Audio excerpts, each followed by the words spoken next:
Allez, salut les artistes, aujourd'hui c'est parti pour une petite session de bricolage. J'ai une console à fabriquer, un genre de...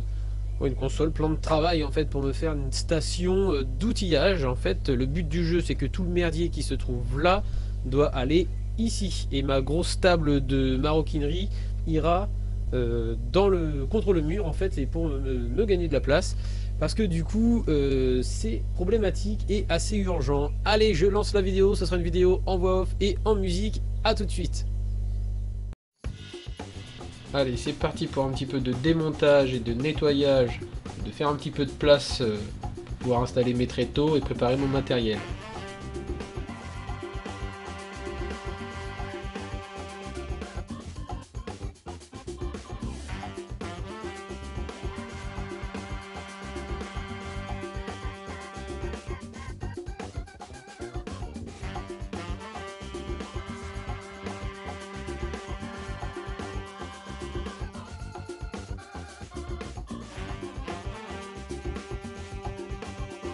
Alors, cette console fera 1,80 m de longueur par 2,05 m de hauteur avec un plateau de 50 cm et qui dépassera un petit peu histoire de pouvoir accrocher des serre-joints ou des pinces. Je commence par couper les pieds du meuble, donc les grandes longueurs arrière plus les longueurs avant. Je vais ensuite pouvoir les fixer tous ensemble au sol.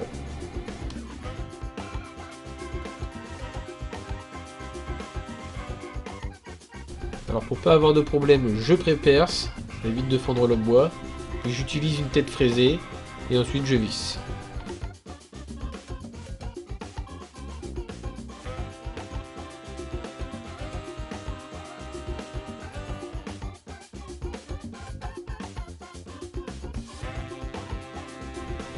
Alors j'ai fait une petite erreur juste avant, c'est que j'ai mis une vis au centre de chaque chevron et je risque d'être embêté tout à l'heure pour visser.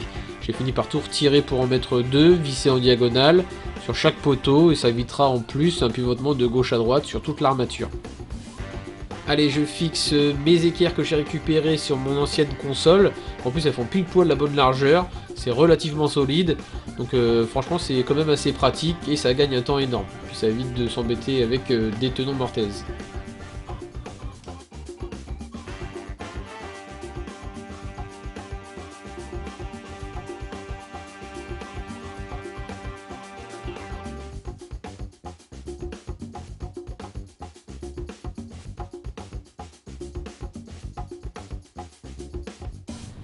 Et voici maintenant une petite équerre vraiment très pratique. Je l'ai découvert sur la chaîne de Petit Copeau. Vous le connaissez peut-être. Allez voir ses vidéos car il fait vraiment du super travail. C'est vraiment excellent. Cette équerre est devenue carrément mon indispensable. Par contre la prochaine fois je pense que je ferai des trous plus gros et en hexagone. Car c'est pas toujours pratique avec plusieurs pinces dedans. Je perce les largeurs du meuble. Donc on pense bien à faire une petite coche sur la chute pour être sûr de garder le bon morceau. Bon ici ça va, mais prenez cette habitude parce que le jour où vous aurez deux morceaux quasi identiques, ça risque de vous faire des surprises si vous ne savez plus lequel est le bon. On pense à faire la coupe côté chute aussi, parce qu'il ne faut pas oublier de prendre en compte l'épaisseur de la lame. Je mets un petit coup de propre avec du papier à poncer de 120, là c'est vraiment histoire de débavurer.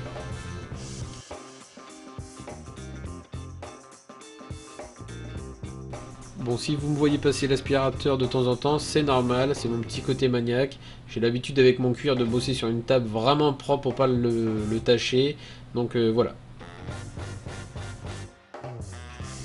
Toujours avec ma superbe équerre et mes pinces croco, enfin mes pinces de maintien, je sais plus c'est quoi le terme exact, c'est vraiment très pratique. Des pinces à ressort même il me semble, les pinces croco ça ressemblerait plutôt à ça, ce qu'on retrouve en électronique ou sur des batteries. Mais bon voilà, hein, bref les termes.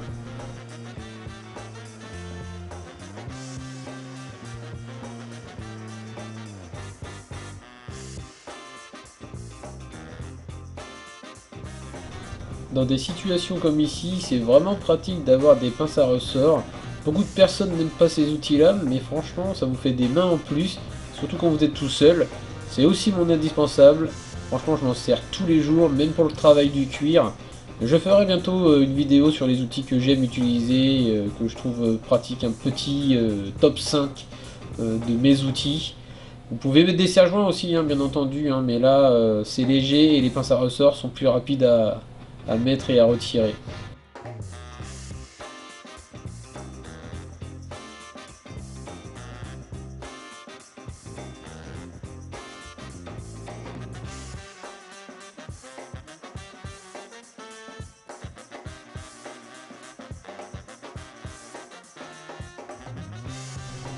Je fixe les pieds avant et les renforts du milieu.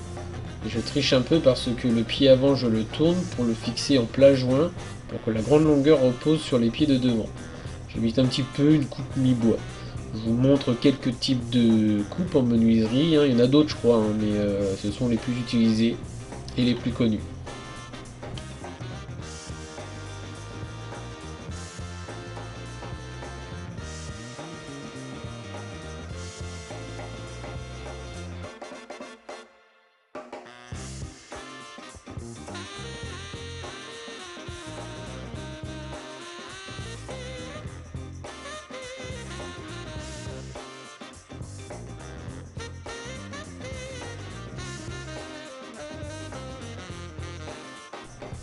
Je fixe maintenant les chevrons du haut avec des vis 200.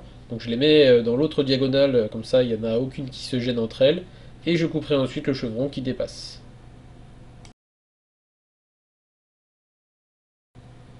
Ici j'ai un petit peu galéré à mettre le chevron de façade avec mes équerres, à la fois tenir un côté et tenir l'autre extrémité en descendant avec l'escabeau. Donc j'ai dû utiliser mes grands serre-joints. Et comme le bois était légèrement gauche, légèrement voilé, voilà, il y a un morceau qui est un petit peu en contrainte et voilà, j'ai un petit peu galéré pour tout tenir ensemble.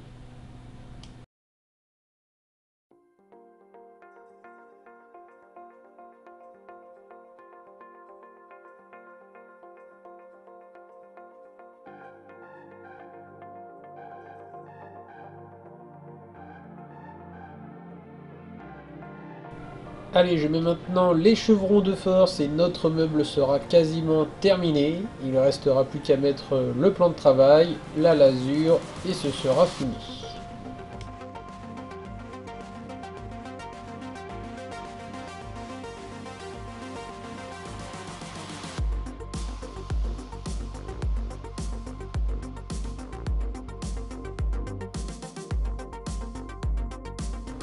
Ici, je ne marque pas la chute parce que le morceau de gauche, je vais tout simplement le réutiliser juste après.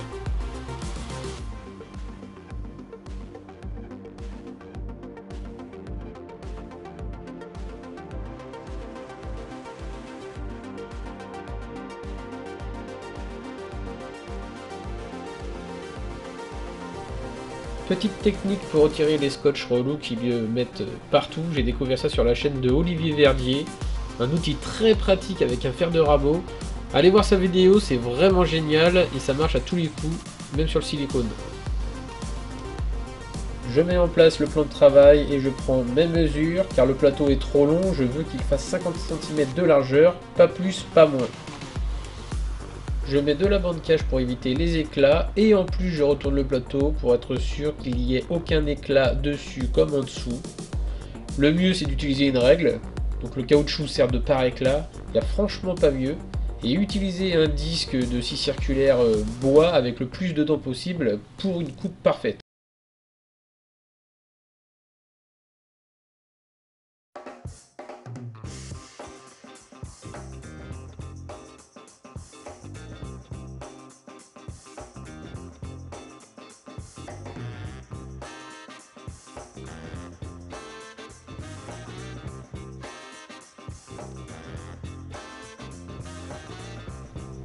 Je veux que le plan de travail aille jusqu'au fond, je vais donc réaliser des coupes pour chaque poteau. Je laisse 1 ou 2 mm de marge, sachant que le bois c'est un matériau qui est vivant et qui travaille. Ici j'aurais dû mettre de la bande cache avant parce que je vais être obligé de refaire mon tracé. C'est rien, c'est pas grave, mais bon, je vais perdre encore un petit peu de temps. Pensez à bien mettre les pointes du forêt à l'intérieur des deux traits, il faut que ça tourne sans les toucher. Sauf que là, petite erreur, je n'avais pas besoin de percer ici, sachant que c'est une coupe d'angle.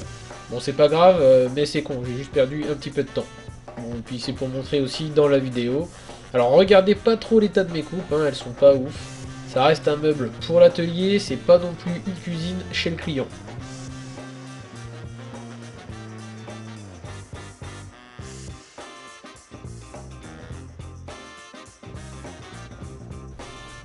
Ici par contre je suis obligé d'utiliser le forêt. Alors il y a plusieurs possibilités de le découper au milieu, mais moi je préfère le faire comme ça, car à la fin je n'ai que 3 lignes droites à découper à la scie sauteuse et mon carré sera presque parfait. Le travail est relativement propre.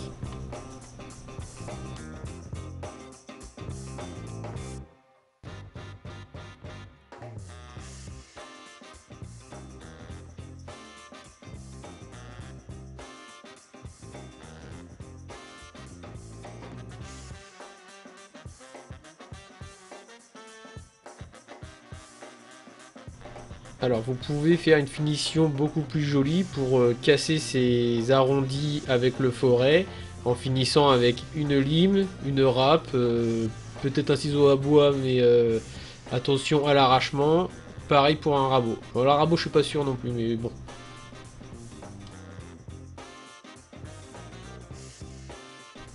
Le plan de travail s'encastre parfaitement, en tout cas moi ça me convient. Ici on peut voir quelques petits défauts, mais j'avais pas encore de rabot d'ego à l'époque, et mon bois de base n'est pas vraiment top.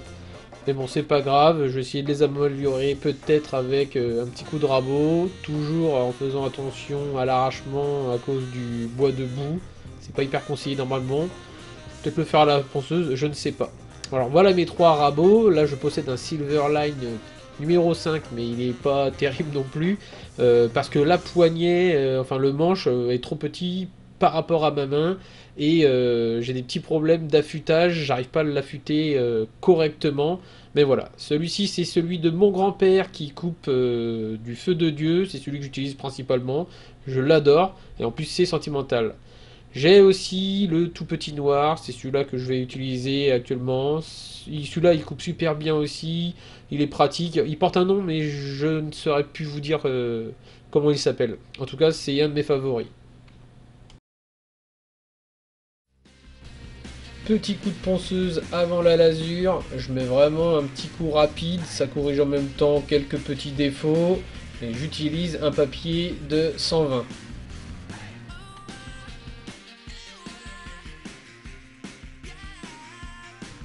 Maintenant que j'ai terminé de poncer, je fais juste des petits chanfreins en guise de finition avec mon petit rabot. Je trouve ça beaucoup plus joli de casser les angles. Ça fait un petit effet abîmé, vieilli, vintage, ce que vous voulez. Enfin moi j'apprécie beaucoup, hein.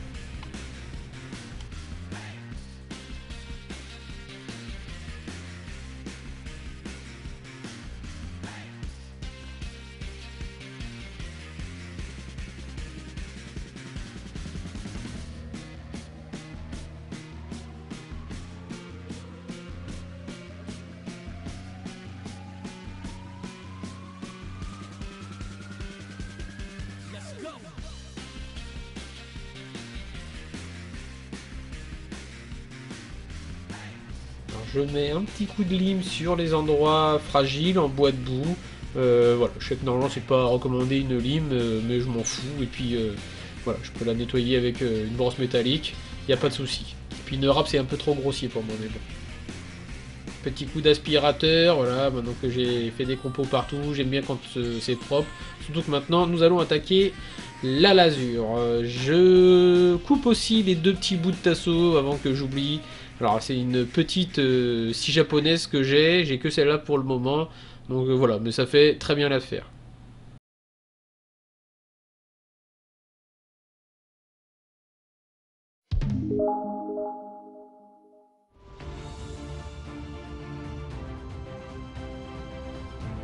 On arrive au bout de cette vidéo maintenant avec cette dernière étape du lasurage sur le meuble. Une lasure à base d'eau, c'est le même pot que j'utilise habituellement. Alors j'aurais peut-être pu le faire au rouleau, histoire de gagner un peu plus de temps avec les grandes longueurs. Mais bon, je l'ai fait au pinceau, ça revient au même, c'est pas grave.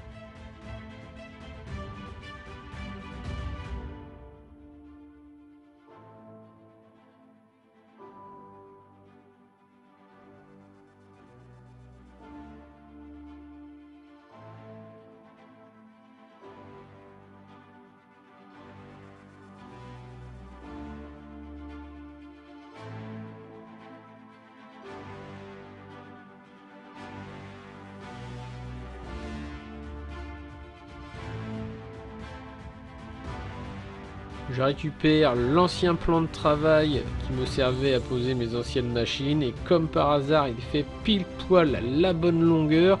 Il dépasse un peu mais c'est pas dérangeant. Je mettrai peut-être quelque chose de plus léger plus tard dans le temps, mais pour l'instant ça me permet de réutiliser mes anciens morceaux.